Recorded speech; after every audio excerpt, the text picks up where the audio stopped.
ಎಲ್ರಿಗೂ ನಮಸ್ಕಾರ. ನಮಸ್ಕಾರ.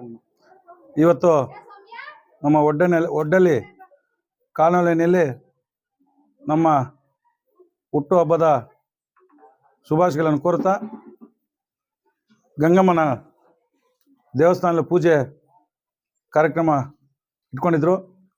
ಅದಕ್ಕೆ ನಮ್ಮ ಕಾಲೋನಿಯಲ್ಲಿ ಎಲ್ಲರೂ ಹುಡುಗರು, ಯುವಕರು, ದೊಡ್ಡವರು ಎಲ್ಲರೂ ದೇವಸ್ಥಾನಕ್ಕೆ ಬಂದು ಪೂಜೆ ಮಾಡ್ಕೋಬೇಕು ಅಂತ ಹೇಳ್ತಾಯಿದ್ರು. ಅದೇ ರೀತಿ ನಾನು ವರ್ಷ ಒಂದು ಇಲ್ಲಿ ಪೂಜೆ ಮಾಡ್ಕೊಂಡು ಹೋಗ್ತಾ ಇದ್ದೆ. ದೇವರು ಒಳ್ಳೇದು ಮಾಡ್ತಾ ಇರ್ತಾರೋ. ನಾನು ಬಂದಾಗೆಲ್ಲ ಪೂಜೆ ಮಾಡ್ಕೊಂಡು ಹೋಗೋದು. ಇಲ್ಲಿ ಒಂದು ಏನು ಇದಂದರೆ, ನಾನು ಸುಮಾರು ಒಂದು 25 ವರ್ಷ 30 ವರ್ಷ ಆಯಿತು ಮಾರ್ಕೆಟ್ಗೆ.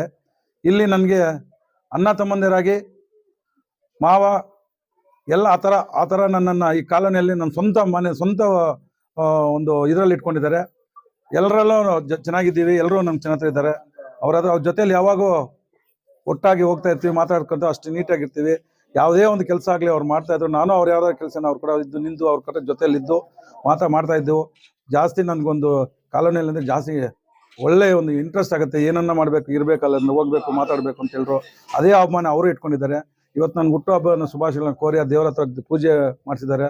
ಅವ್ರಿಗೂ ಮತ್ತು ಅವ್ರ ಗ್ರಾಮಸ್ಥರು ಎಲ್ಲರೂ ನನಗೆ ಒಂದು ಅಭಿನಂದನೆ ಕರೆದು ಒಂದು ಶುಭಾಶಯಗಳನ್ನು ಕೋರಿದ್ದಕ್ಕೆ ಎಲ್ರಿಗೂ ನಮಸ್ಕರಿಸ್ತಾ ಇವತ್ತಿನ ದಿನ ಒಂದು ಶುಭಾಶಯಗಳನ್ನು ಕೋರಿಸ್ತಾ ಹೇಳ್ತೀನಿ.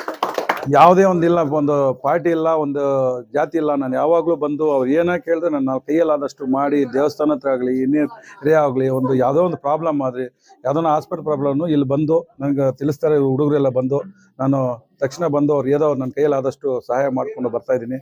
ಅದೇ ಮಾതിರಿ 25 ವರ್ಷಗಳಿಂದನೂ ಮಾಡ್ತಾನೆ ಇದ್ದೀನಿ. ನಮಗೂ ಅಷ್ಟು ಅಭಿಮಾನ ಇಟ್ಕೊಂಡಿದ್ದಾರೆ. ನನ್ನ ಸ್ವಂತ ಮಗನಂತ ಇಟ್ಕೊಂಡಿದ್ದಾರೆ. ಅವ್ರಿಗೆ ನಾನು ಯಾವತ್ತೂ ಋಣಿಯಾಗಿರ್ತೀನಿ, ಅವ್ರ ಜೊತೆಯಲ್ಲಿ ಇರ್ತೀನಿ ಅಂತೇಳಿ ಇವತ್ತು ಈ ದೇವಸ್ಥಾನದಲ್ಲಿ ಪೂಜೆ ಮಾಡಿ ಆ ದೇವರ ಆಶೀರ್ವಾದ ಎಲ್ಲರ ಮೇಲೆ ಇರಬೇಕು, ಎಲ್ಲರೂ ಚೆನ್ನಾಗಿರ್ಬೇಕು, ಎಲ್ಲರೂ ಆರೋಗ್ಯವಾಗಿರಬೇಕು ಅಂತೇಳಿ ನಾನು ಬಯಸ್ತೀನಿ.